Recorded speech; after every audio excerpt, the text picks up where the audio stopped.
Okay, so now we're going to talk about making bass recording MIDI. We're going to do that by using our computer keyboard.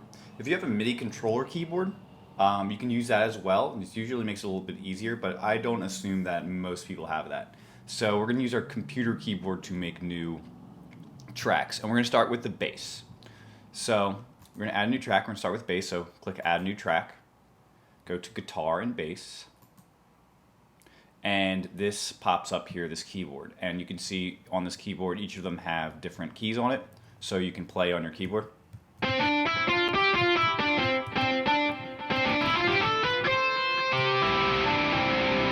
you can play chords like that. That's a guitar sound. We don't want a guitar sound, we want a bass sound. So right now I want a bass that has a sustain, which means when you hit the note, it stays. It doesn't like decay, it doesn't go away, it sustains.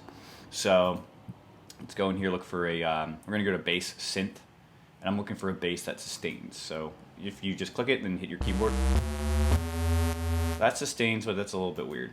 That sustains. That does not. That one's good. That's a good neutral sound. So let's use the Brit-hop bass. Okay, actually I lied. There's something weird going on with the Brit-hop bass. We're going to use a bass sound called the Freedom bass. You can use whatever sound you want as long as it has sustain. And this is the notes we're going to play. This is the keys you're going to hit your keyboard are going to be N, and then V, and then Z, and then B. That is the most common chord progression in a lot of pop songs, so we're just going to start with that today. And we're going to record this in this time. So we hit record with this red button down here. You can also hit Control Space to start recording. But you're going to hit the record button, and it's going to count you off 2 times, 2 bars, 1, 2, 3, 4, 2, 2, 3, 4, and then you begin. So let's do it. 3, 4, 2, 2. N, 2, 3, 4, B, 2, 3, 4, Z, 2, 3, 4, B, 2, 3, 4. And we're just going to loop that, so there's no need to record past that because we're just going to loop it. So it's a little too long, it's back here, so I grab my bottom corner here, pull it in here, loop it over 4 times, just like our drums, and now we should have bass and drums. See how it sounds.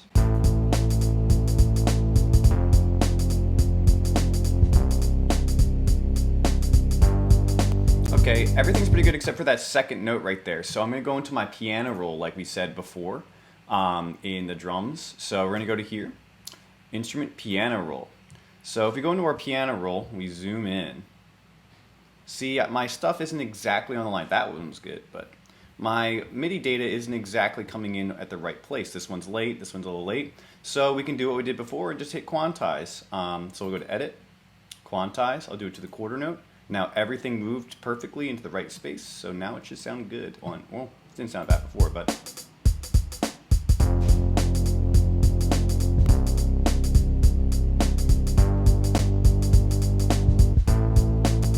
okay, now I need to extend this last one here because it does not stay that whole time. Alright, so now we have bass. Okay, I'm going to show you an alternative way to make the bass. So we used MIDI recording there.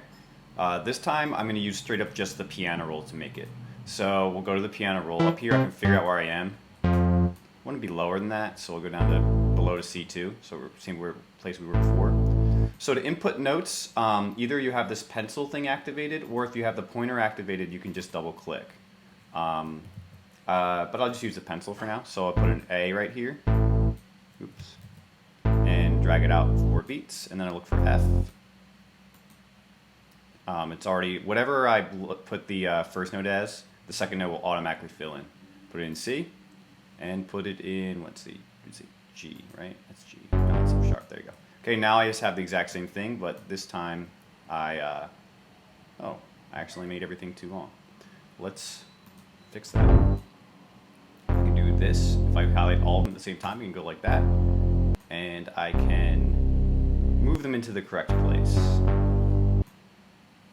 I made a mistake there, but that was a good learning opportunity to see how you could do that. So now I have the exact same thing as before, except I drew it in using the piano roll as opposed to record it with my keyboard.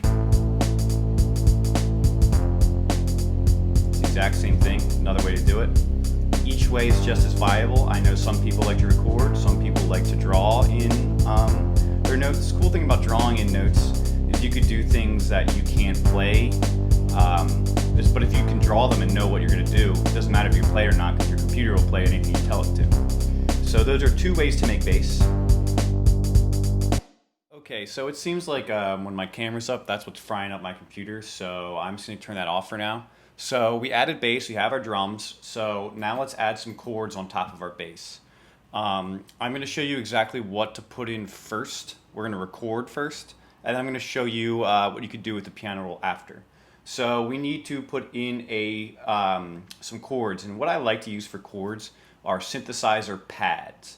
What pads mean is they're essentially sounds that are supposed to be held out and not quick sounds like a lead would be.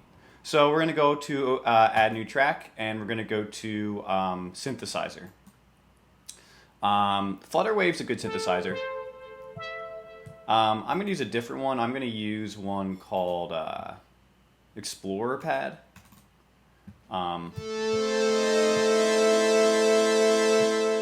I just think that's a nicer sound to use. So here's what you're going to do. You're basically going to put minor and major triads over these chords, which means they're just regular chords. So the first one's going to be N, comma, and Q. Then it's going to be V, N, comma. Then it's going to be Z, C, B. Then B, M, comma, or period. B, M, period. So what you should do now is practice that. Practice going like, let me see if I can do it right off the bat.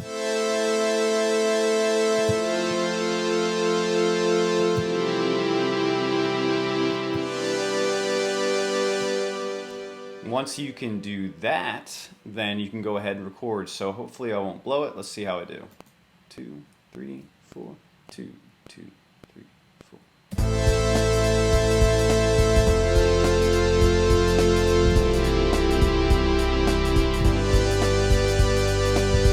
Cool.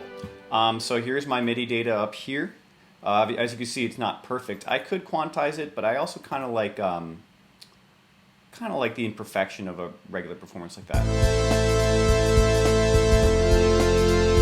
A little loud. So loop that up, and that should be good to go.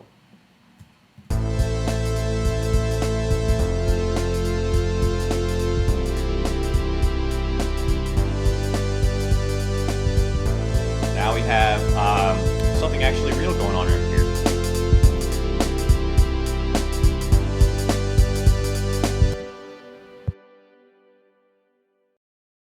Okay, so now we got our drums, our bass, and our chords.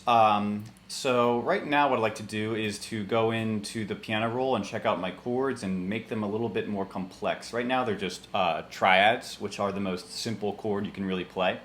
So I'm going to go into my piano roll, select your instrument view, go to piano roll, look at my MIDI. So what I like to do here is I like to turn on my snap to grid and my cycle. The reason why I turn on my cycle is so when I mess around with my notes, my MIDI data, it'll just keep playing again and again and again, so I don't have to keep hitting pause and play and pause and play and going back to the beginning of the project to hear my changes. So it'll just loop again and again and again as I change my data. So one thing I like to do is, see these top notes?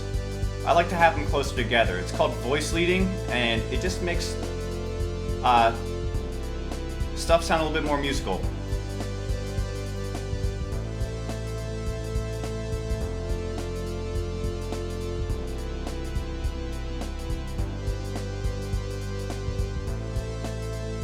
Okay, that's cool. Maybe add some more notes to some chords so whatever sounds good. Maybe add a B there. Maybe add an extra one right here.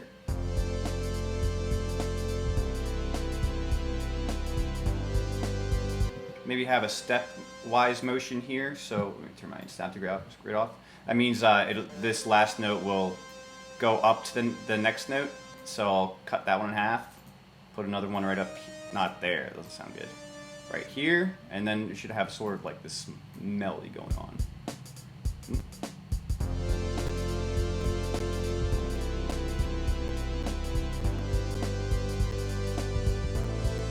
Cool. Okay, so that's all I got for this video today. Next time we're going to add melodies, and then we are going to lay out the song in a full sort of way. So we'll have an intro, and then that part will be like the first chorus, and then we'll have a bridge, and then we'll have an outro. And then also I want to get a little bit into sampling too. I'm not sure if we should do it in this project or have a new project just dedicated to sampling yet. But in either case, I hope that these videos are helping you out a lot, and I will see you next time. Thanks so much.